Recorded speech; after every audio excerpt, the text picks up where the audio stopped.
doy gracias al Señor por cada uno de mis hermanos que compartió la palabra estos días, espectacular.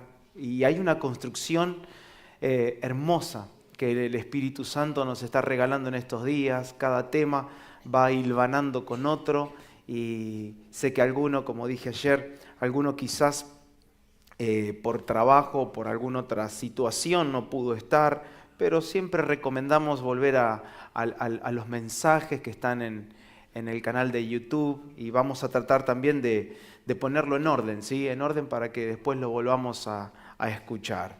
Así que el tema que quiero compartir con ustedes en esta mañana lleva por título Identidad mutilada, hijos o huérfanos.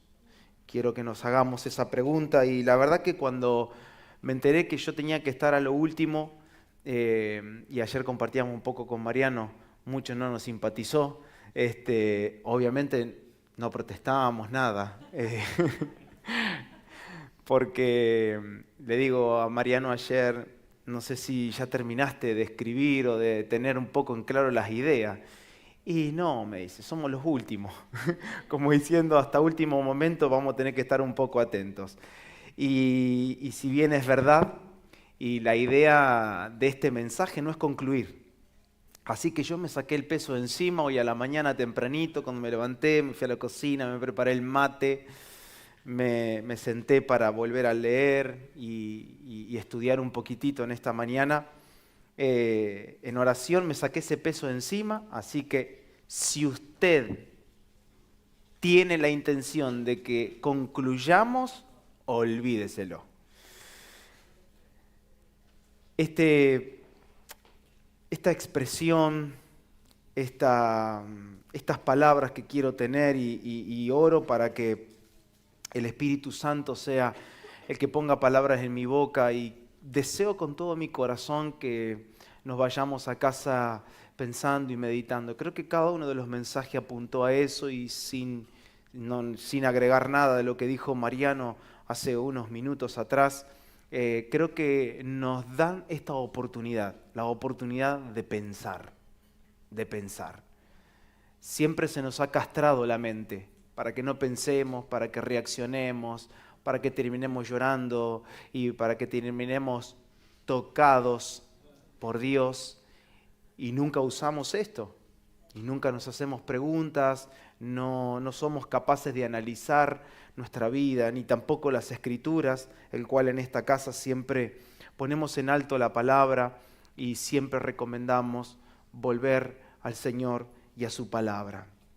Y en sí he visto un mal en estos últimos años y es ver personas que caminan o que se conducen en la vida como si estuviesen desgarradas interiormente. Ese desgarro entre lo que dicen y lo que hacen. Hay como una división en el corazón, hay como una división en su ser. Es como una especie de doble vida espiritual. La tal no existe, por supuesto. Pero es como si algunas personas viviesen una doble vida espiritual en donde somos santos o mundanos según la ocasión o la circunstancia que se nos presenta. Es decir, parecido al camaleón, ¿sí? Nos disfrazamos o nos aparece un color según la circunstancia. Y este asunto de bipolaridad espiritual es como tener una identidad partida, una identidad mutilada, la que me gustó llamarlo de esta manera. Hijos en el ámbito cristianos y huérfanos en la calle. Hijos en los ámbitos donde sabemos que tenemos que comportarnos como hijos de Dios, pero en la calle somos más huérfanos que hijos. Es como tener un testimonio quebrado, es como tener un testimonio ambiguo, ¿sí? Nuestras vidas testifican dos mensajes diferentes. El mensaje de Cristo en ámbitos eclesiásticos y un mensaje infectado por la cultura en el resto de nuestra vida en medio de la sociedad. Y esto ha pasado y se habló muchísimo de este asunto en todos estos días, en estas últimas horas, y Mariano lo reafirmó en esta mañana. Muchas veces nuestra conducta, nuestras decisiones tienen más que ver con lo que la cultura llega a no me gusta llamar afectar, me gusta llamar infectar a mí. Lo que la cultura infecta el corazón y la mente del hombre. Yo quiero introducirme en esta mañana, que vayamos a leer Santiago capítulo 1, verso 8. Santiago capítulo 1, verso 8, este solo versículo, dice: el hombre de doble ánimo es inconstante en todos sus caminos. Padre, te doy gracias en esta mañana, te doy gracias por darnos luz, gracias por darnos tu palabra, gracias por preparar esta mesa deliciosa. Todos estos días fue exquisita, pero esta mañana también has puesto una mesa delante de nosotros para que podamos comer tu palabra, para que podamos nutrir nuestro espíritu y llevarnos a nuestros lugares de asignación, como nuestros hogares, nuestro trabajo, nuestro punto de contacto con la sociedad, llevarnos una palabra que arda en nuestro espíritu. Alúmbranos y queremos tus palabras, no las palabras del hombre. En Cristo Jesús. Amén. Este texto que acabamos de leer lo tenemos creo que bastante leído y lo conocemos. Y quien escribe esto es Santiago, el hermano de Jesús, no el hermano de Juan, que era hijo de Zebedeo, sino el hermano de Jesús es el que escribe esta carta. Y se lo escribe a las 12 tribus que estaban dispersas, ¿sí? Eran judíos dispersos en distintos lugares de Palestina, que justamente estaban sufriendo persecuciones, pasando momentos de pruebas muy difíciles, y como si fuese poco, también tenían esas luchas internas que Santiago lo está de alguna manera describiendo.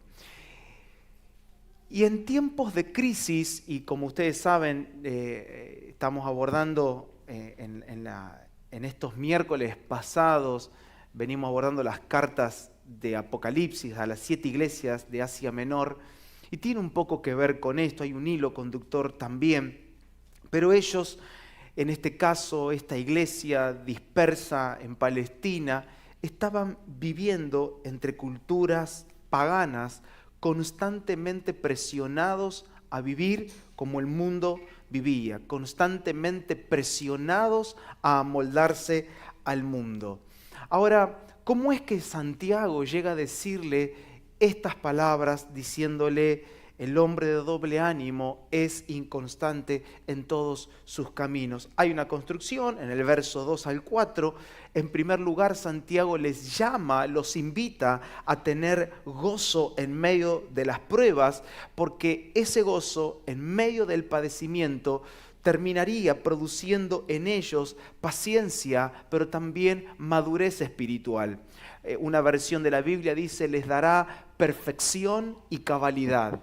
Nosotros solemos evitar las circunstancias, tratamos de pedir oración para que Dios nos libre de las situaciones adversas o difíciles, pero Santiago está diciendo: miren que esas pruebas a ustedes los va a perfeccionar y los va a volver cabales. En el verso 5 llega a decirles: miren, si ustedes carecen de sabiduría para enfrentar estas pruebas, si ustedes no tienen sabiduría o creen que no tienen la estrategia para afrontar estas dificultades o para resistir frente a la presión de esta cultura, también Santiago les invita a que puedan pedirle sabiduría a Dios. Porque si ustedes le piden sabiduría a Dios, Dios se las puede dar.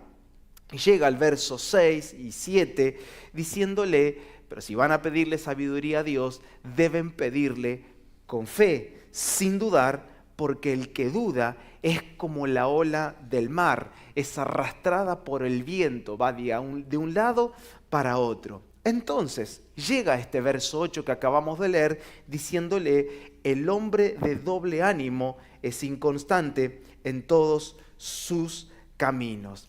Esta palabra doble ánimo es la palabra griega dipsuches, que significa dos almas. Es como tener dos mentes, dos capacidades de pensar, dos pensamientos adversos, dos sentimientos. Alguien, en pocas palabras, alguien que está partido interiormente, alguien que internamente está dividido. Y Santiago lo aplica a los que piden sabiduría, buscan a Dios, pero dudan de su carácter, comienzan a tener un conflicto interno al punto de llegar en la vida de que tienen una palabra, tienen un pensamiento divino, pero a la vez están dudando el poder de transformación que la palabra propone. Entonces son personas que un día creen y otro día desconfían. Un día se aferran a la palabra, otro día ya se la olvidaron. Entonces están divididos, están desgarrados y comienzan a experimentar una mutilación en su interior. Y esa inconstancia que tienen en su interior se proyecta en todas las vidas, se proyectan las decisiones. Hoy decide una cosa, mañana la cambió, lo lleva a sus decisiones, a sus relaciones, en la conducta, gente que hasta tiene doble conducta, y podemos poner un montón de ejemplos, pero no es el caso. Entonces, ¿por qué escribe esto? Porque estos creyentes que estaban dispersados necesitaban firmeza en la fe para no ceder frente a la presión cultural que estaban teniendo. Recuerden que eran judíos dispersos en Palestina. Había mucha influencia cultural y la presión era muy grande. ¿Qué necesitaban? Firmeza en la fe. Necesitaban una convicción fuerte, y ustedes saben la definición de Hebreos capítulo 11, la fe es la certeza de lo que se espera, la convicción de lo que no se ve. ¿Qué necesitaba esta iglesia? Certeza y convicción. ¿Por qué? Lo necesitaban justamente para tener coherencia espiritual. No podían tener una vida partida. No podían tener fe de domingo y después tener aparte la vida de lunes a viernes. No, necesitaban tener coherencia, que todos sus días y que todos sus pensamientos cotidianos tengan coherencia. Recordar que Dios jamás estará apoyando la inconsistencia. Dios jamás estará apoyando o respaldando un alma dividida. Dios jamás va a respaldar la vida de una persona o de una familia que esté dividida. Por eso la palabra dice que una casa dividida jamás prosperará. Y nosotros en nuestros intentos muchas veces queremos hacer prosperar lo que Dios dijo que jamás prosperaría. Por eso encontramos vidas que no prosperan, salud que no prospera, un entendimiento que no prospera. Enseguida buscamos profesionales de la salud, pero escrito está, una casa dividida jamás prospera. Entonces, Santiago usa este versículo 8 como un diagnóstico espiritual, y yo de acá quiero largar. Les dice, si dudan, si ustedes van a tener un corazón dividido, si ustedes van a vivir entre dos aguas, no esperen avanzar, porque esa doble vida a ustedes los volverá inconstante en todo lo que hacen. No hay prosperidad en un alma dividida. Entonces, creo con toda la certeza de mi corazón que muchos cristianos de hoy en día se han salteado el primer paso, ¿sí? El paso primario, un paso preliminar que el Evangelio nos da. ¿Y qué digo con saltearnos un paso primario? Lo que estoy diciendo es personas que adoptan enseñanzas cristianas, adoptan tradiciones, adoptan costumbres sin haber experimentado el verdadero arrepentimiento. Lamentablemente tenemos cristianos que jamás se arrepintieron de sus pecados. Jamás. Dicen en su interior, Dios me perdonó, lo cual es verdad, pero jamás se arrepintieron. Y cuando una vida no se arrepiente, pero adopta enseñanzas, adopta cultura cristiana, adopta tradiciones cristianas, adopta frases, adopta teología, adopta canciones, adopta amistades y compañerismo cristiano, pero nunca se arrepintió, es entonces que comienza a florecer una persona de doble ánimo, una persona dividida en su interior. ¿Por qué? Porque el arrepentimiento convierte a cualquier ser humano que se acerca a un ámbito cristiano, lo convierte en un inconstante en todos sus caminos. Y esto nunca lo tenemos que olvidar, porque el arrepentimiento siempre fue, es y será el requisito primario para entrar a la realidad de Dios. Sin arrepentimiento no hay reino de Dios.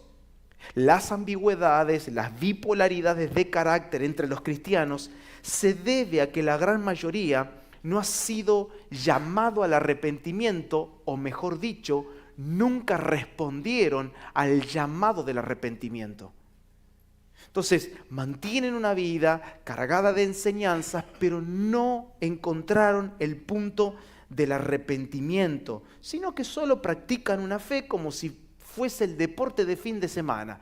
Yo la gente que dice, yo el fin de semana salgo a andar en bici 1 horita y ya con eso me mantengo más o menos, a mitad de semana hago este mantenimiento. Y hay creyentes que tienen una vida así, una vida de mantenimiento. No sé qué mantienen. En realidad lo que mantienen es su práctica de pecado. Lo que mantienen es su no amor al Señor y a las Escrituras. Lo que mantienen es la bipolaridad. Lo que mantienen es un tipo de identidad mutilada que los lleva en el tiempo a comportarse de una manera acá adentro y otra manera allá afuera.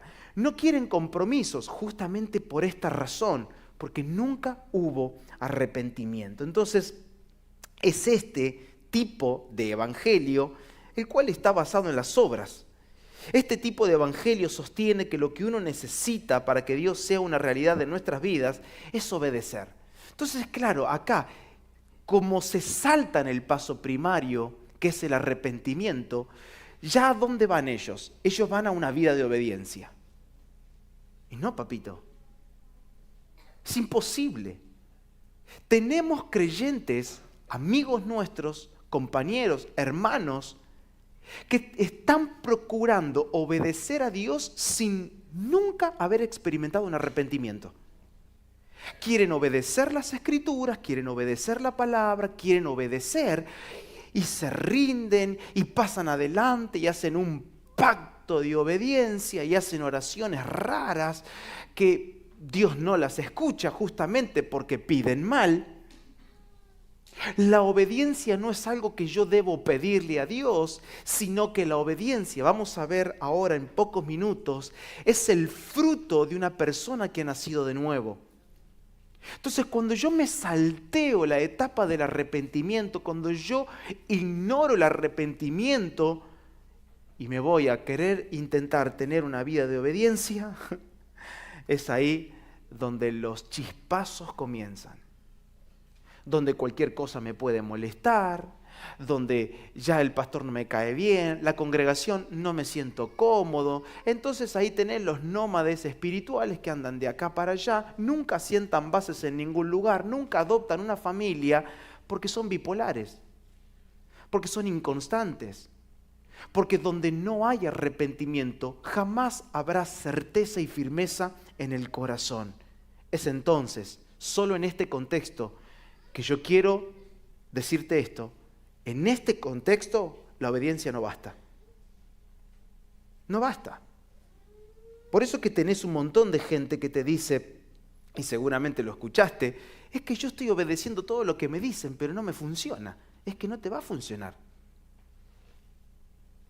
La obediencia es fruto de aquel que nació de nuevo. No, pastor, pero yo estoy obedeciendo todo lo que me dicen, pero yo todavía no veo cambio en mi vida. Y es como que te tiran la pelota a vos, como diciendo, a ver, si me mandás a hacer algo como la gente, porque todo lo que me dijiste no me funciona. Por supuesto que no habrá cambios en personas que se someten a los hombres como quienes se someten a las palabras de un papa. O como tener una especie de gurú que me diga lo que tengo que hacer. El evangelio no es ese. El evangelio no está basado en que el hombre me diga lo que yo tengo que hacer. Dame una dirección en mi vida. No. Pero en algún momento lo hemos inventado. estos días pensaba en esto. Inventamos un montón y todo tipo de purgatorios en la vida. ¿Por qué? Porque la gente no quiere comprometerse, porque donde no hay arrepentimiento, necesito purgatorios, necesito zonas grises donde moverme. Dame una vida de tibieza, por favor, porque no califico, no me reconozco frío, pero tampoco califico allá en lo caliente, en lo hirviendo. Así que, por favor, pastor, dame un consejo para que yo pueda caminar en tibieza espiritual. No te lo dicen, pero lo que están pidiendo es eso. Dame una palabra para que a mí me vaya bien sin que yo me comprometa demasiado. Es en este punto que comienza una vida de imposiciones. Una vida en donde la gente está esperando que vos le digas lo que tienen que hacer todo el tiempo. Decime lo que tengo que hacer. Y en este punto es que se terminan castrando a la persona para que nunca lleguen al arrepentimiento. Y sí, usted escuchó bien. Hay líderes y pastores que castran a la gente. Se castra a una persona espiritualmente cuando yo te hago creer que con mi consejo tu vida va a salir adelante. Te castraríamos aquí dentro si toda nuestra vida estaría debatiéndose entre lo que me dice el pastor, lo que me dice aquel líder, lo que me dice este hermano, como esperando a ver quién me da la posta. Y cuando una persona es castrada espiritualmente, esa persona nunca va a llegar al punto del arrepentimiento, sino por el contrario, que es un negocio oculto, tenebroso, asqueroso que manejan entre las personas y los líderes espirituales. ¿Para qué? Para luego manipularte y controlarte. Yo soy tu pastor y vos tenés que hacer todo lo que yo te diga. Y comienza la manipulación y comienza el control que el hombre quiere ejercer sobre las personas. Y cuando esto se desata en nuestra vida, se castra. Y lo explicaré ahora. ¿Qué se castra? La guía del Espíritu Santo. Contristamos al Espíritu Santo cada vez que yo estoy esperando que alguien me diga lo que tengo que hacer. Comenzando a vivir, y lo compartimos en uno de nuestros aposentos, comenzando a vivir una vida de imposiciones, pero no de proposiciones. Corazones que nunca proponen algo para el Señor, sino que solo están esperando que le digan lo que tienen que hacer. Como resultado, tenemos cristianos, entre comillas, auditorios llenos de personas que en su interior han construido a la perfección dos almas, dos mentes, como dice Santiago, ¿no? Gente de doble ánimo. Tienen por un lado el deseo de agradar a Dios, pero las circunstancias y las ocasiones que de esta vida terminan siendo, por supuesto, más fuerte que su fe, porque la fe que tienen es una fe trucha. No es la fe del Hijo de Dios que solo habita en quienes nacieron de nuevo. Estas personas se volvieron obedientes a los hombres, aunque lo que el hombre le mande a hacer sean mandamientos bíblicos, ojo, porque quizás lo que esta persona te manda a hacer, pues está en la Biblia. Sí, está bien, puede estar en la Biblia, pero nunca fue una convicción interna. Fue algo que escuché que había que hacer. Fue lo que a mí me dijeron que tenía que hacer, pero nunca lo pude ver, nunca lo pude entender. Y de esa manera son cristianos que jamás se volvieron y se volverán obedientes a la luz que ha nacido en sus corazones. Jamás responderán al lucero que supuestamente ha amanecido en sus corazones. Para el que toma nota, la obediencia es el fruto que el Evangelio produce en el individuo que llegó al punto requerido por Dios, que es el arrepentimiento. No hay obediencia sin arrepentimiento. Porque tenés personas que dicen, yo leo, pero trato de obedecer la palabra, pero no me está funcionando. Como hace muchos años atrás una persona dice, es que a mí, pastor, no me resulta el Evangelio. Si el Evangelio no es algo que te tiene que resultar o no, y creo que recién se dijo. Porque donde no hay arrepentimiento, jamás habrá obediencia. El arrepentimiento solo es producido en quienes nacieron de nuevo. Y quiero compartir en esta mañana 4 puntos. El primero, que es el llamado inicial un llamado al juicio y al arrepentimiento. Yo le dije que no tiene tinte de conclusión esto. El primer punto que voy a compartir, llamados al arrepentimiento y al juicio.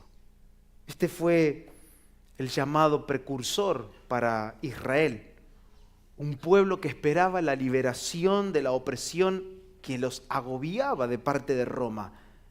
Un pueblo que estaba oprimido por Roma, llega un mensaje, comienza a cumplirse la profecía dada por medio de los profetas, que vendría luz, que vendría la liberación de ese yugo que los oprimía, y la venida del Mesías trajo un mensaje primeramente por Juan y luego por el mismo Jesús, que era ¿cuál? Arrepiéntanse. Arrepiéntanse. No es un mensaje claro para quien está sufriendo. No es un mensaje que hay que predicar a la gente que está pasando diferentes situaciones. ¿Cómo puede ser que Dios requiera arrepentimiento de personas que injustamente están siendo oprimidas? La liberación que Israel necesitaba claramente no tenía que ver con Roma, sino que tenía que ver con ellos mismos. Si nosotros nos vamos a acercar a la palabra de Dios para ver cómo vamos a vencer este mundo, estamos errados. Porque lo que hay que destronar es nuestro ego. Lo que Dios quiere destronar es nuestra vieja naturaleza. Por eso dice, ustedes que han nacido de nuevo, y eso lea toda la primera carta de Juan, ustedes ya vencieron al mundo. Les dice a los jóvenes, les habla a los ancianos, les habla a los adultos, les hablo a quienes ya han vencido al maligno.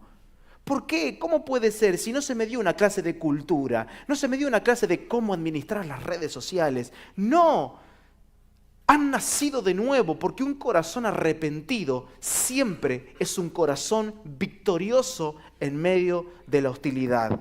Juan el Bautista anunció este mensaje. Jesús anunciaba y predicaba el arrepentimiento. ¿Para qué? Para que el reino de Dios sea una realidad en sus vidas. Mis amados, el arrepentimiento no te saca de las circunstancias, sino que nos cambia a nosotros en medio de ellas. El arrepentimiento y la palabra no viene a librarnos de las pruebas ni de las dificultades, y lo vimos este miércoles pasado cuando hablamos de Esmirna. No viene a librarnos de la opresión. El arrepentimiento y el Evangelio cuando llega a nosotros no nos libra de las aflicciones, sino que nos cambia a nosotros en medio de las situaciones, porque esto es el arrepentimiento. Lo sabemos muy bien. El arrepentimiento es un cambio de mente. El arrepentimiento es el éxodo del doble ánimo. Es la salida de la bipolaridad. Es la salida de una identidad partida. Es la salida de esa ruptura y de ese desgarro que vivimos interiormente. Eso es el arrepentimiento. Es llegar al punto de pensar en cómo Dios piensa. Marcos 1:15 dice, el tiempo se ha cumplido y el reino de Dios se ha acercado. Arrepentíos y creed en el Evangelio. El Evangelio nos llama primero a la obediencia, sino al arrepentimiento. Y quiero que esto esté atornillado en tu mente y en tu corazón. No sea cosas que estemos intentando cumplir con algo que no tengo la naturaleza para cumplirlo. No fuimos llamados en primer lugar a obedecer, sino a arrepentirnos. La obediencia era un imposible sin antes ser transformados en nuestra naturaleza. De lo contrario, si obedezco sin haberme arrepentido, y voy a insistir en este punto, todo será una imposición, pero nunca será una propuesta del corazón. Y cuando la imposición actúa en nuestro corazón, nos encontraremos automáticamente con una identidad mutilada. Una parte que se identifica con la parte moral del Evangelio. Me identifico con las palabras de Jesús. Me identifico con lo que dice la Biblia, pero otra parte ama las cosas de este mundo. Entonces, hoy tenemos que compartir vida con personas que viven en esta realidad. Personas que te van a escurrir en consejería. Todo el tiempo es que no sé cómo salir adelante. Frases como, la verdad es que me cuesta. La verdad es que esto me está resultando difícil. ¿Pero por qué? Porque donde no hay arrepentimiento, jamás habrá respuesta al Evangelio. Porque la primera respuesta al Evangelio es el arrepentimiento. La obediencia sin transformación es imposición, la cual ofrece acciones sin vida, acciones sin impacto y sin permanencia. ¿Quieres no permanecer? Procura obedecer sin jamás haberte arrepentido de tus pecados. Es entonces que se arriba a una identidad, y hoy me gustaría dejar esto en tu corazón y en tu mente para que te vayas pensando a casa. Se termina arribando a una identidad discursiva, pero nunca a una identidad visual. ¿Cuál es la identidad discursiva? La identidad discursiva es una identidad que adoptamos por aquello que escuchamos, pero no por aquello que vemos. Es todo lo que escuché. Hay gente que tiene identidad discursiva nada más. Repiten frases. Tienen todo lo tienen súper conocido, todo lo tienen súper entrenado en su mente. Parece que se conocen todo. Indagan, estudian y saben y levantan la mano y todo se sabe, pero todo es discursivo. Se identifican con el discurso y adoptan una identidad por lo que escucharon, pero nunca por lo que vieron. Y esto no es un asunto menor. ¿Saben por qué? Porque tienes un libro en la Biblia que te habla de esto. Un tal muchacho llamado Job, que era justo delante de Dios. Sin embargo, llega al final de sus pruebas diciendo, Dios solo te conocía por lo que había escuchado de ti. Pero nunca mis ojos te habían visto. Nunca. Entonces, ¿es posible construir una identidad discursiva? Claro. Yo puedo construir en mi mente y en mi corazón una identidad basada en las palabras, pero nunca basada en mis ojos, basada en lo que veo. Job 42 dice de esta manera del verso 3 al 6. Por tanto, y mire y ponga atención a estas palabras. Yo hablaba lo que no entendía. Fíjense, ¿cómo puede vivir una persona con una identidad discursiva? ¿Habla? Sí. ¿Entiende? No. Yo hablaba lo que no entendía. Cosas demasiado maravillosas para mí que yo no comprendía. Oye, te ruego y hablaré. Te preguntaré y tú me enseñarás. De oídas te había oído, mas ahora mis ojos te ven. Por tanto, me aborrezco y me arrepiento en polvo y ceniza. ¿Lo ves? Que cuando está el discurso, y solo el discurso, no hay lugar al arrepentimiento. Pero cuando logras ver, hay lugar al arrepentimiento. Tenemos una generación de creyentes que jamás se arrepintieron. Una generación que solo ha adoptado esta identidad. Una identidad afirmada en lo que escuchó, nunca en lo que vio. Y cuando la identidad no está basada en lo que hemos visto en el Espíritu, cuando la identidad no está basada en lo que vemos, seremos capaces de hablar, como dice Job, lo que no entiendo. Y muchos de nosotros podemos dar testimonio en esta mañana que aún el mensaje que transmitimos, el mensaje que compartimos con personas que no conocen de Jesús, son cosas que compartimos pero que no las entendemos. ¿Por qué? Porque no me funciona aquí dentro. Y cuando se habla de lo que no se entiende, se transmite claramente un evangelio real, el cual siempre, ese evangelio irreal, estará manchado por nuestra manera de vivir, porque vivimos de manera distinta en la calle. somos simples y pobres huérfanos que jamás vieron al Señor. Jamás. Job reconoce haber tenido esta identidad basada en lo que escuchaba, pero nunca una identidad sostenida por la visión. Por esta razón, él reconoce que ahora puede abrirse paso a la enseñanza del Espíritu. Y quiero que nos metamos profundamente en esto. Yo creo, mis hermanos, que es una de las cosas y uno de los asuntos y aspectos del hombre espiritual más ignorado del siglo XXI, la enseñanza del Espíritu. Es lo más ignorado. Lo pongo en la mesa. Vamos a juzgarlo en esta mañana. Vamos a analizarlo. Y yo quiero que lo pensemos. Vamos a discernir junto esta palabra en esta mañana. No creemos en la enseñanza del Espíritu. Por eso ponemos toda nuestra fe en una butaca y en una persona arriba de una tarima. Toda nuestra esperanza está en tener un orador que me explique este asunto. Toda mi esperanza está en poner un papelito en una urna, como veo en tantísimos lugares, para que se aborde este tema. Por favor, enséñenme sobre este tema. Y toda nuestra esperanza está puesta en los hombres. Toda nuestra esperanza puesta en el pastor que tenemos, el cual merece honra, pero no idolatría. Toda nuestra esperanza puesta en el líder. Que si algo mal me pasa es porque me dejaron, me defraudaron. ¿Se da cuenta? Se llega al punto donde no hay arrepentimiento, no hay enseñanza del Espíritu.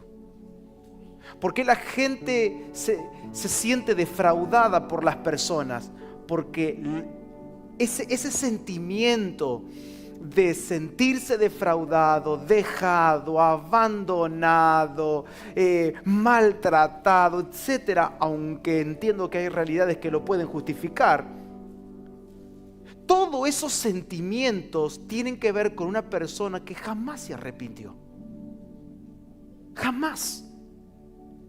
Nunca pudo ver en su interior ni reconocer aquellas cosas que no pertenecen a Cristo, como por ejemplo el enojo, como por ejemplo la ofensa, como por ejemplo el pensar mal y tantas otras cosas, el orgullo, la soberbia, y por qué a mí no me dan, y por qué en mí nadie pensó, la egolatría. Y no nos damos cuenta, pero vivimos una vida basada en una esperanza que está puesta en una tarima o en alguien que está allá arriba supuestamente, porque esa es la idea que tienen las personas que no han visto al Señor, es que hay personas que están arriba de ellos. Y cuando ves a tu pastor como alguien que está arriba y no como tu hermano en Cristo, que tiene una asignación de colaborarte,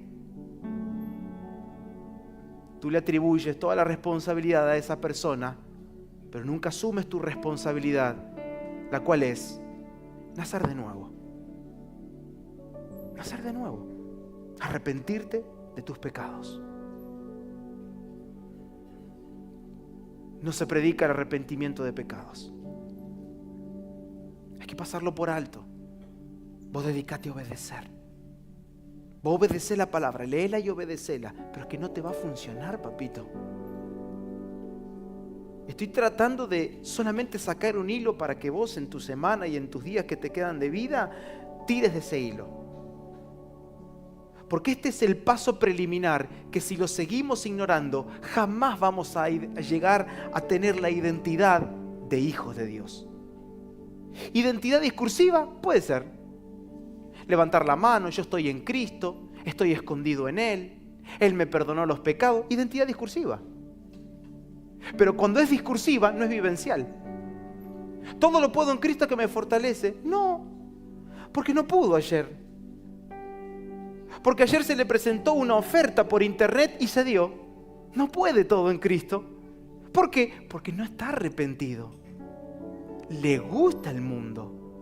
Le gustan las pasiones de la carne, le encanta ser llevado y arrastrado por lo que sus ojos le gustan ver. Le encanta la vanagloria de la vida y se pierden en el mundo, pero tienen su identidad discursiva. La idea es que cuando salgamos de este lugar, no salgamos diciendo que somos hijos de Dios, sino que veamos al Señor, que lo veamos a Él. Te preguntaré y tú me enseñarás. ¿Cuándo fue la última vez que Él te enseñó? No que aprendiste algo en un culto. ¿Cuándo fue la última vez que Él te habló, que Él te enseñó?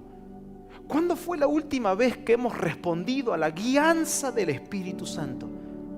¿Cuándo fue la última vez que su luz me condujo a tomar decisiones? ¿Cuándo?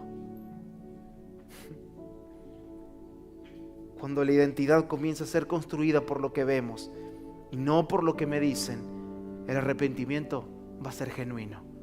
De lo contrario, solo hay remordimiento, llanto y culpa, pero nunca una transformación. Y yo oro al Señor para poder caminar con muchos de ustedes en este tiempo, un camino sin lágrimas por el pecado. Lágrimas que se perpetúan por el pecado, porque habrá lágrimas cuando hay arrepentimiento, pero no podemos perpetuar nuestras lágrimas por el mismo pecado de hace 20 años. No podemos perpetuar nuestra culpa, nuestro sentimiento de condenación.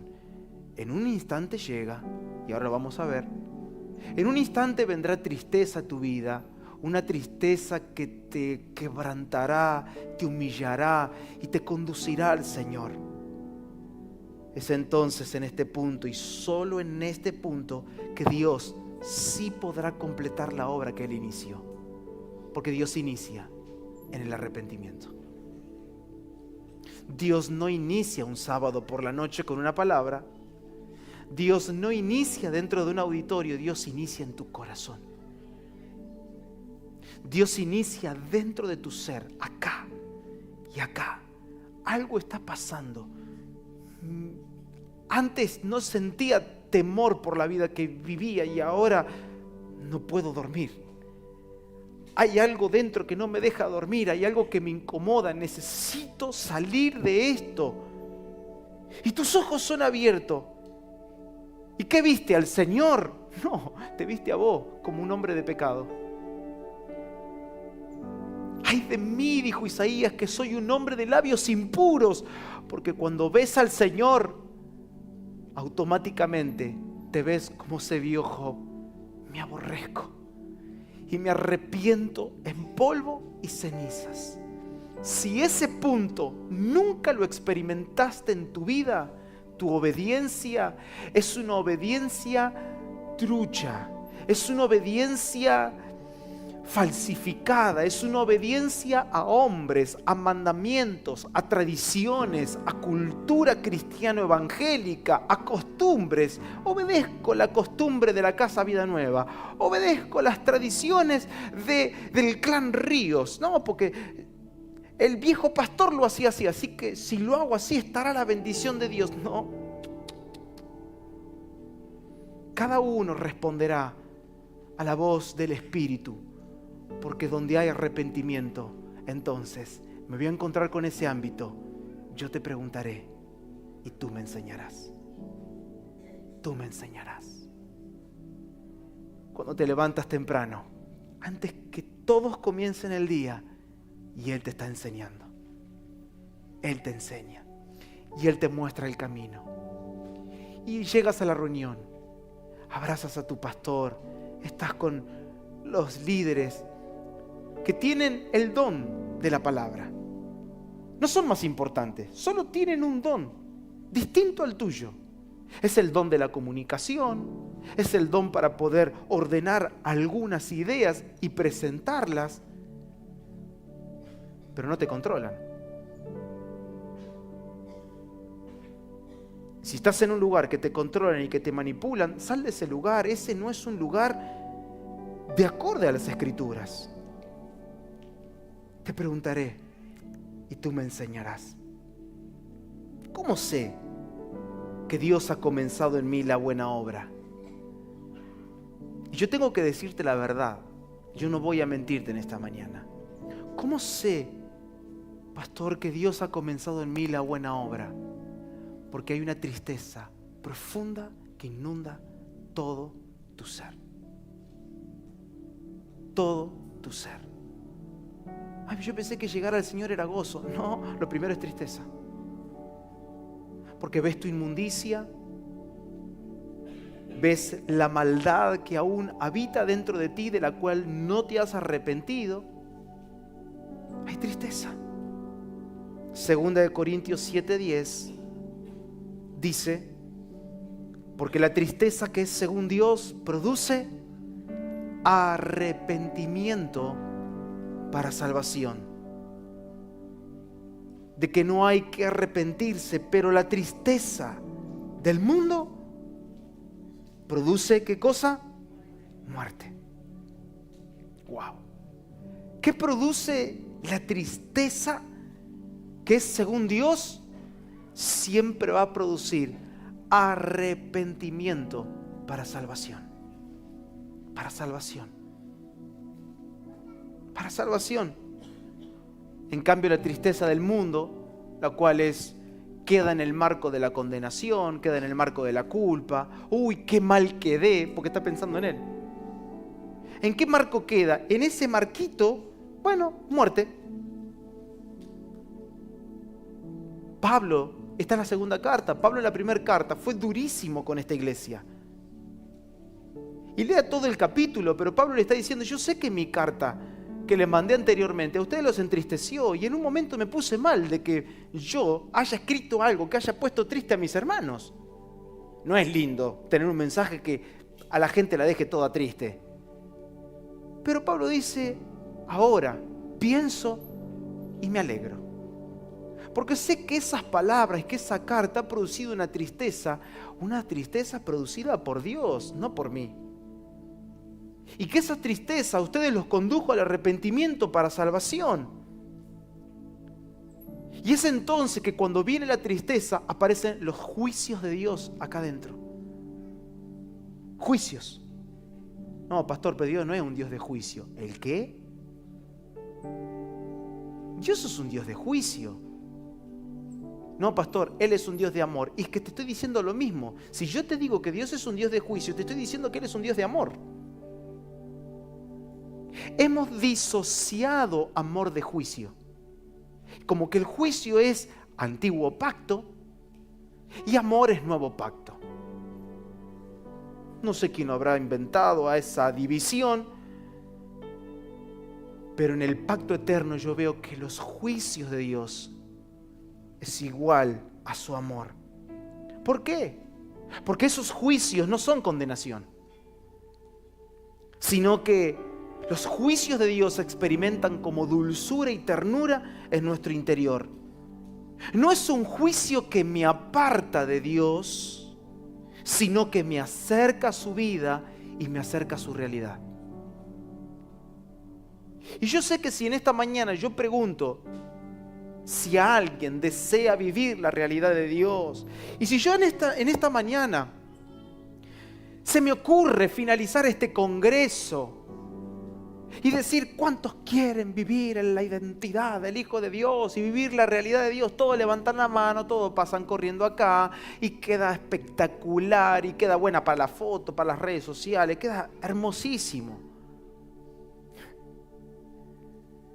Pero lo que te va a acercar a la realidad de Dios es el juicio de Dios en tu interior. Que Dios pese tu corazón. Que Dios examine tu corazón. Y esa es la intención del Espíritu de Dios en estos días, porque se ha compartido el Salmo 139 2 veces. Señor, tú me examinas, tú me conoces, tú sabes todo de mí. ¿Quién puede pesar tu corazón en esta mañana sino Él? ¿Quién puede pesar tu corazón?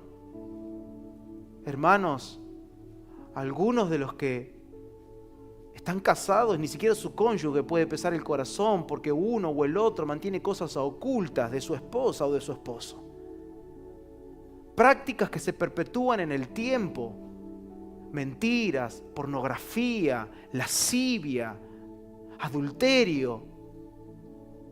Pero yo estoy en Cristo, pastor. No, tú no estás en Cristo.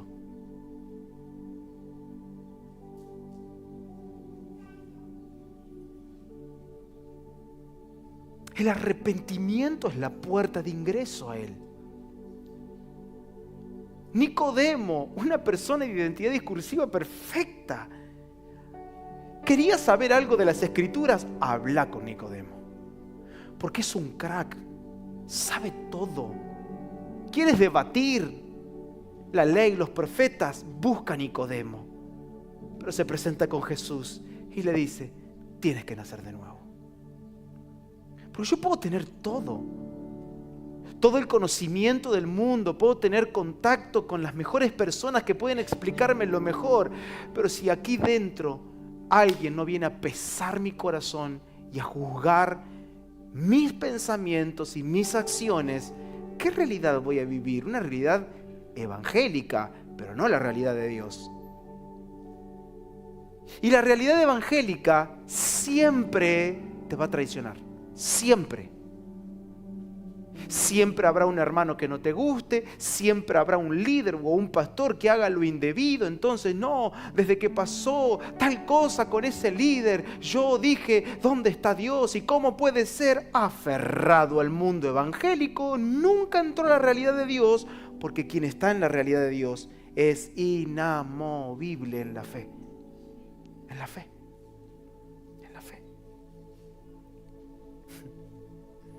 Esta tristeza que produce Dios es por causa de esos juicios internos. De esos juicios que comienzan a estar en nuestro interior. Pero pastor, la Biblia dice que yo estoy en Él. Sí, es porque Dios te ve, ese es el final de cómo Dios te ve. Su sangre se derramó y a mí me perdonó y ahora yo estoy unido a Cristo. Es verdad, tienes razón. Has dicho bien, pero si no te arrepientes de tus pecados y sigues practicando ese pecado, el tal, según las Escrituras, no es un hijo de Dios. Si practicamos el pecado, dice Juan, y no obedecemos sus mandamientos, yo no puedo llamarme hijo de Dios. Discursivamente sí, tienes razón, pero realmente no. El Espíritu Santo está convenciéndonos en su luz.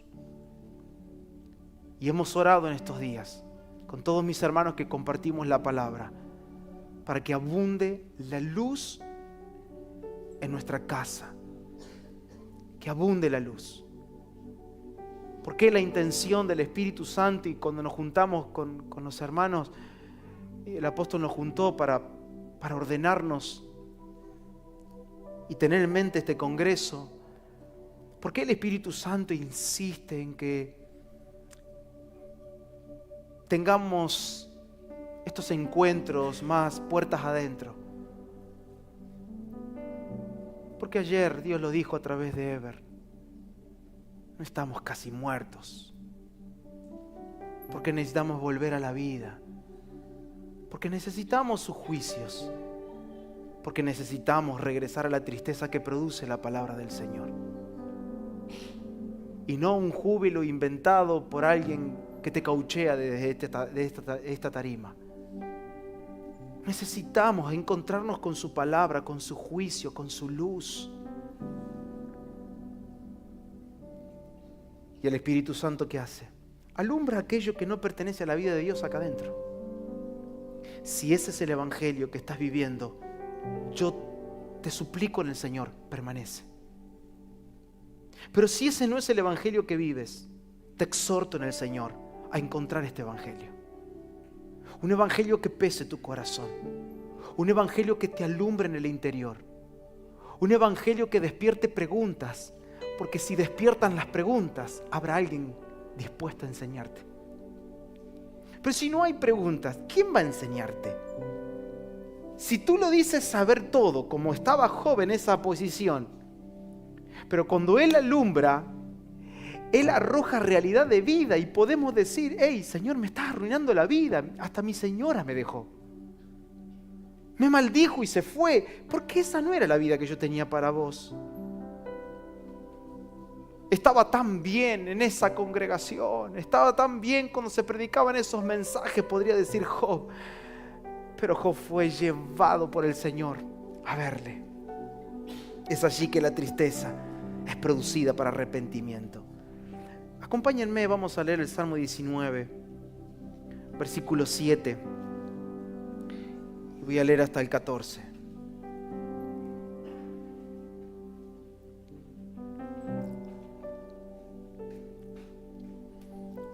Salmo 19, verso 7.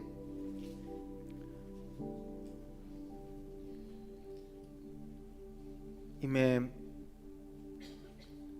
agradaba mucho en el espíritu cuando Mariano compartía estos últimos minutos acerca de la ley del Señor, su palabra. Y aunque preparé 4 puntos, temo que no voy a llegar porque voy por la mitad del primero. Pero yo quiero que nos concentremos. Creo que hay algo que el Espíritu Santo quiere atornillar en esta mañana y quiero obedecerle. Mire lo que dice el Salmo que escribe David, Salmo 19, verso 7. La ley de Jehová, ¿cómo es? Perfecta. ¿Qué hace la ley de Jehová? ¿Qué convierte? Convierte el alma. El testimonio de Jehová, ¿cómo es? Fiel. ¿Y qué produce? Sabiduría al sencillo. Los mandamientos de Jehová, ¿cómo son? Rectos. ¿Y qué hacen? Alegran el corazón. El precepto de Jehová, ¿cómo es? Puro. ¿Y qué hace? Alumbra los ojos. El temor de Jehová es limpio, que permanece para siempre. Los juicios de Jehová son verdad, todos justos. Deseables son más que el oro y más que mucho oro refinado, y dulces más que miel y que la que destila del panal.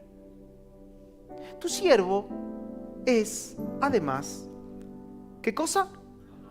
Amonestado con ellos, en guardarlos, que hay grande galardón. ¿Quién podrá entender sus propios errores? O sea, ¿cómo pretende usted y yo, cómo pretendemos conocer nuestros errores?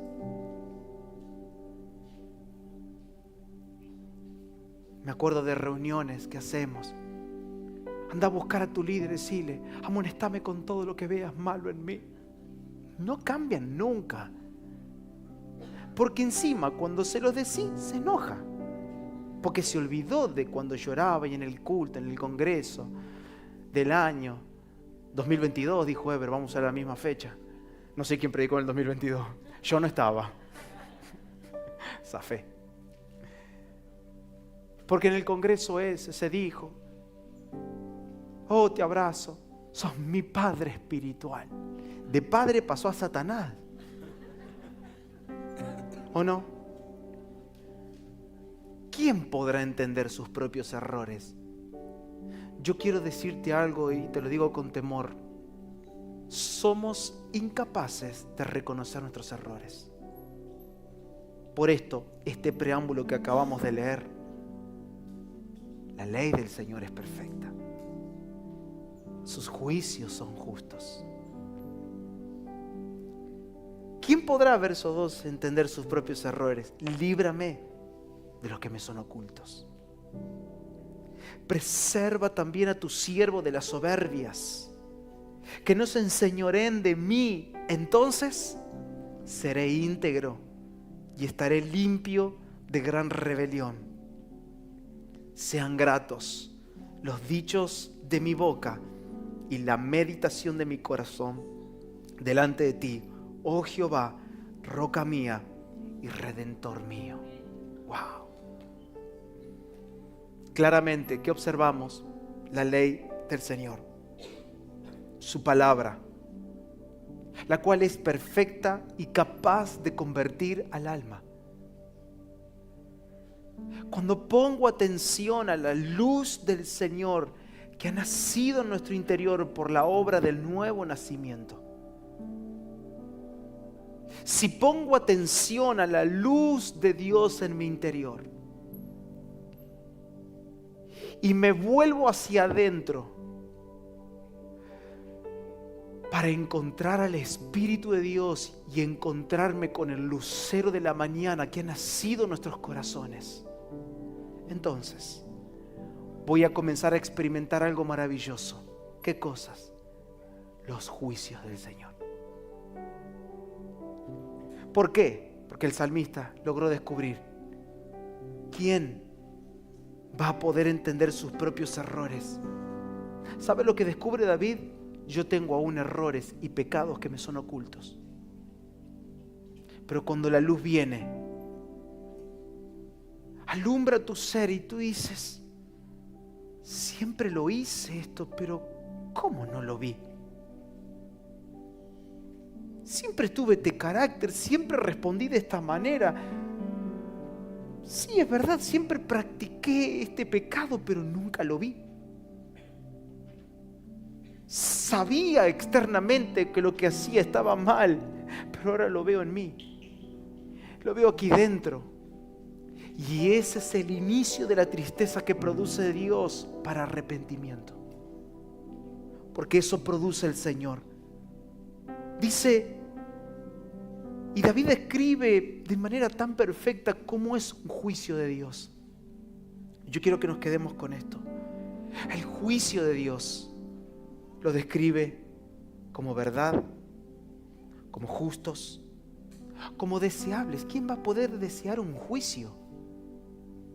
Es que cuando experimentas el juicio de Dios en tu interior, tú dices: dame más, Señor, sigue alumbrando. ¿Qué más hay acá adentro que no es tuyo? Señor, alumbrame a fondo. Por eso lo entiendo a David en todas sus descripciones. Cuando él logró ver esto: examíname. ¿Quién va a poder conocer lo profundo? Si vos me conocés cuando me levanto, cuando me acuesto, cuando voy, cuando vengo, cuando aún estaba en el vientre, tú ya me conocías, tú conoces todo acerca de mí. Tus juicios yo los deseo más que el oro afinado. Tus juicios son más dulces que la miel y que aquella miel que destila del panal.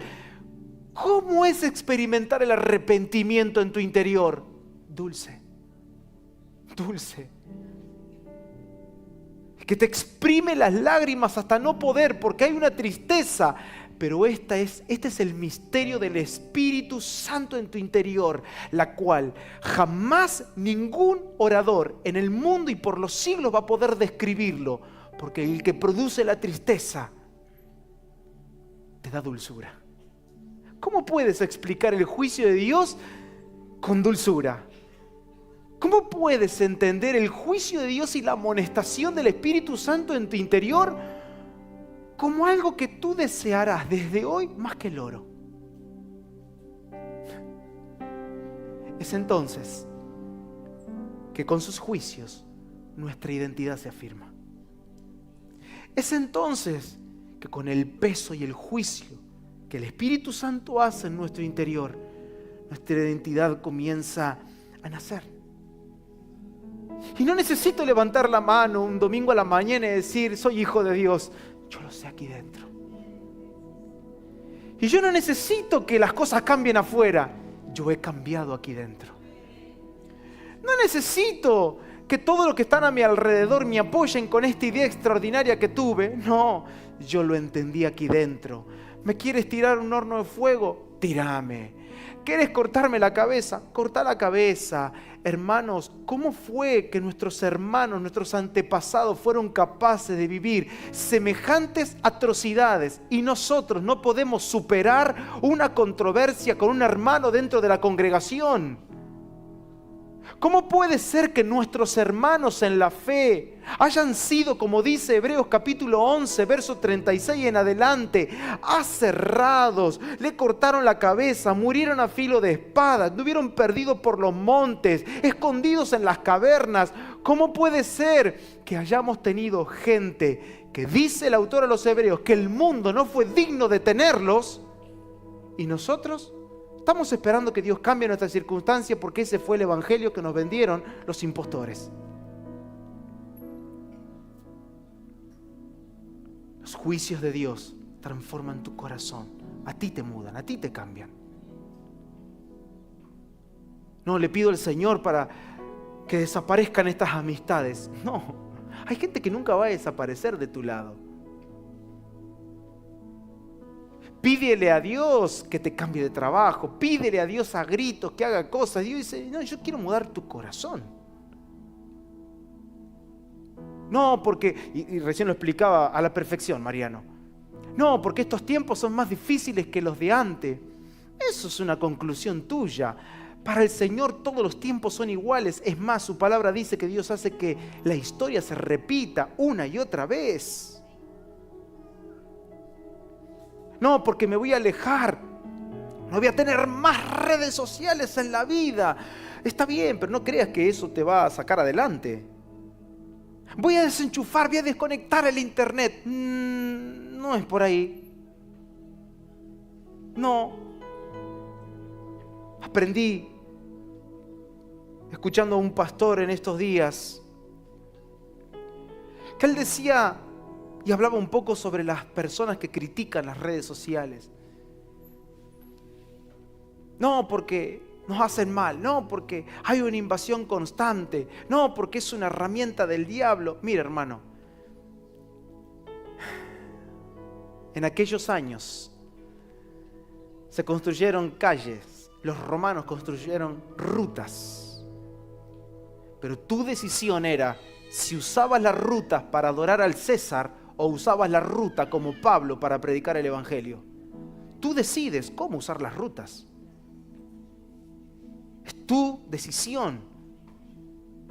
Porque por sobre todas las cosas, cuida tu corazón, porque de él mana la vida. El cambio no está afuera, el cambio está aquí dentro. Y una persona cambiada aquí dentro no es una persona que necesitamos mañana encerrarla en un discipulado para afirmarle la identidad. Hermanos, la identidad no hay que afirmarla. Yo no necesito que alguien me afirme la identidad. No existe tal cosa. Hermanos, indagué, pregunté, me metí por todos lados para ver en dónde está esto de asegurar, de afirmar la identidad. No hay. Es que si naces de nuevo, eres un hijo de Dios. Y son estos juicios que dice, tu siervo es además amonestado con ellos. Démosle la bienvenida a la amonestación, porque eso es ser un hijo de Dios. Una persona que experimenta juicios, una persona que experimenta arrepentimiento, una persona que dice, ya no quiero ser así, yo no quiero seguir en esta vida.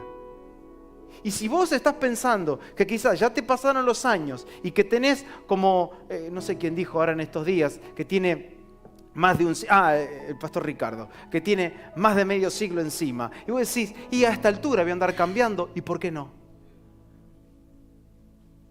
Si tienes una amonestación en tu corazón, plántate, planta bandera en tu hogar, plántate en el matrimonio. Esto no va a seguir así. Planta bandera en tu casa, con tus hijos. No, esto estoy recibiendo de parte del Señor. Esta es la amonestación que tengo en mi corazón. ¿Y sabe qué? Esos cambios perduran para siempre. Esos son los cambios que trascienden, como se nos explicó recién. Esos son los cambios, no los cambios que el pastor me dice que tengo que hacer. Porque pan para hoy y hambre para mañana.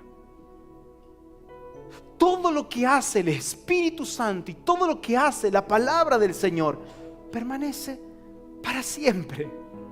permanece para siempre. Pero nosotros hemos pensado o hemos adoptado en un evangelio en donde el pastor tiene que ser tu niñero, tiene que ser tu guardaespaldas, tiene que ir con vos para todos lados. Y pastor, ¿y ahora qué hago? ¿Y hago esto o aquello? Y aquello. Pastor, mira, me compré un auto, le orá. Y vamos a orarle al auto. Y como que el pastor es el cuidaperro.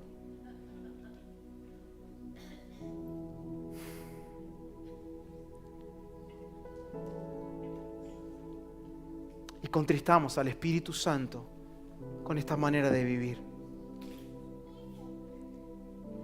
El arrepentimiento es el retorno a la gracia de Dios. Gracia que muchos han dejado de alcanzar por las raíces amargas de su corazón. Cuando el hijo pródigo volvió a la casa de su padre, no volvió obediente, volvió arrepentido. Porque en la casa de gracia hay obediencia. No intentes obedecer si no te has arrepentido de tus pecados. No intentes vivir un evangelio sin arrepentimiento. No resulta y no te resultará jamás. Es entonces que es ahí, en la gracia de Dios, que la obediencia nace como un fruto delicioso. Y quiero cerrar con esto.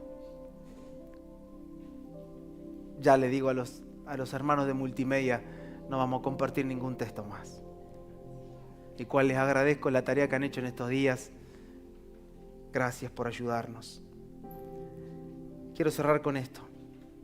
Tomás de Aquino dijo lo siguiente: la obediencia nos une tan estrechamente a Dios que, de alguna manera, nos transforma en Él. De modo que no tenemos otra voluntad que la suya. Si falta la obediencia, ni siquiera la oración puede ser agradable a Dios. Y yo quiero que nos llevemos esto y que los sigamos poniendo en una mesa de discernimiento las palabras que hemos recibido, por favor. Seamos nobles como los hermanos de Berea. Fíjese si lo que hemos enseñado se sustenta en las Escrituras. Procuramos que sí. Pero esta frase la rescaté. La vuelvo a leer. La obediencia nos une tan estrechamente a Dios que de alguna manera nos transforma en Él. No soy transformado por lo que me dicen que hay que hacer, sino por esa obediencia interna, por un corazón rendido y postrado a la ley del Señor.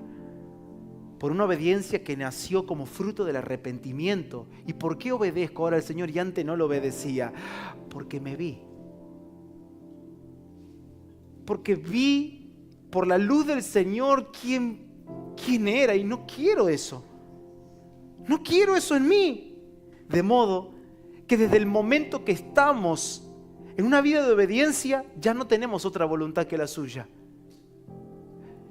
Entonces, salta otro problema. ¿Cuál es el problema? La gente que ora por la voluntad de Dios. ¿Quiénes son los que oran por la voluntad de Dios? Los que nunca se arrepintieron.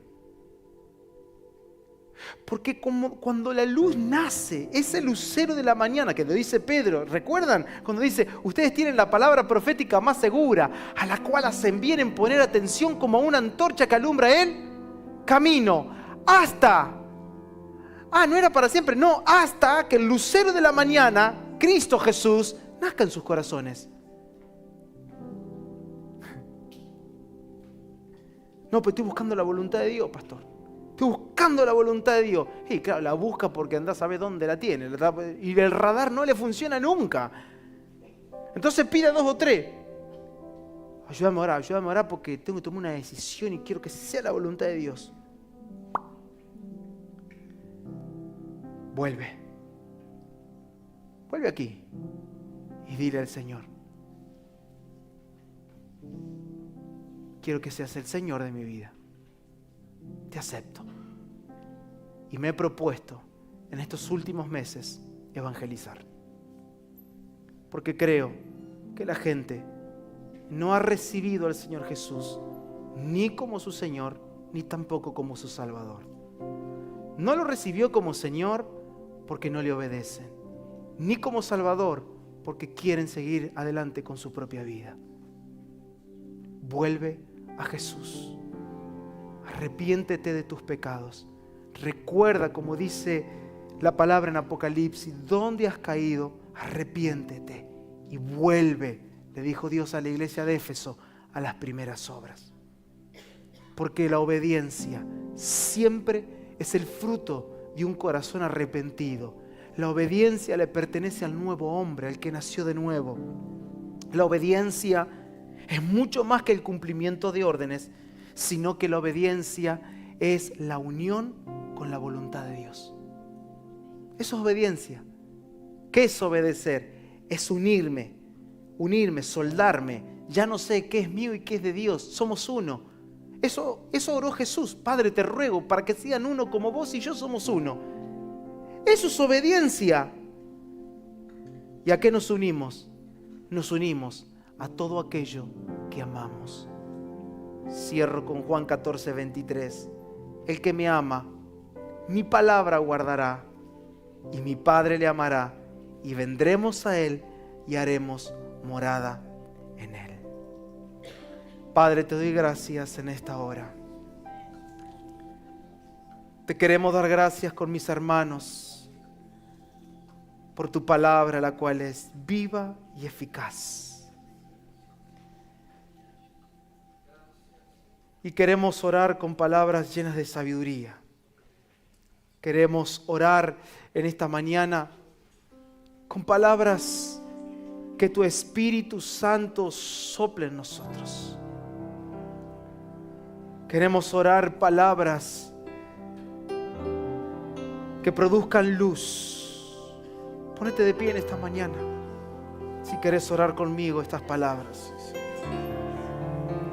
Padre, que no falte tu luz en medio de nosotros.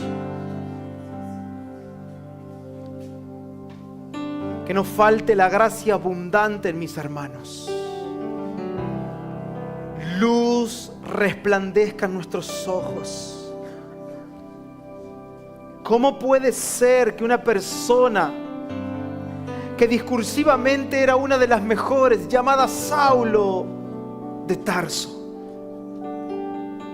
fue quien fue hasta que la luz más fuerte que la del mediodía resplandece frente a sus narices? ¿Cómo puede ser que una persona pase de ser un asesino, un perseguidor de la iglesia, un golpeador, una persona rechazada, a ser una persona que en el tiempo haya sido el instrumento que tú escogiste para que los gentiles te conozcan? Y la respuesta, entendemos que es tu luz. Y así como esa luz resplandeció en Saulo, así como esa luz resplandeció en tantos hombres y mujeres preciosos que las Escrituras nos enseñan, esa es mi oración en esta mañana. Y es que tu luz resplandezca en cada uno de nosotros. Que haya luz en nuestras casas, en nuestras familias. Y que haya el pesar necesario en el corazón para arrepentimiento. Padre, oro por esta estación que como casa vivimos, una estación de arrepentimiento donde estamos siendo pesados, estamos siendo medidos, estamos siendo juzgados por tu palabra, pero no para condenación, sino para arrepentimiento, en donde traerás tristezas, pero esas tristezas serán más dulces que la miel que destila del panal, donde traerás rupturas y quitarás los velos del pecado para que podamos reconocer que sin ti nada somos. Que nuestra vida no trata de lo que los demás nos puedan enseñar. Que nuestra vida trata de lo que en tu luz podemos ver. Y levanto mis manos, Señor, para pedirte, no dejes de alumbrarnos. No dejes de alumbrarnos. Porque en la medida que veamos, seremos originales. En la medida que veamos, tendremos una identidad que nadie tendrá necesidad de anunciarla, sino una identidad enseñada por tu Espíritu Santo. Tenemos la unción del Santo, el cual nos enseña todas las cosas. Padre, gracias por tu Espíritu en Cristo Jesús.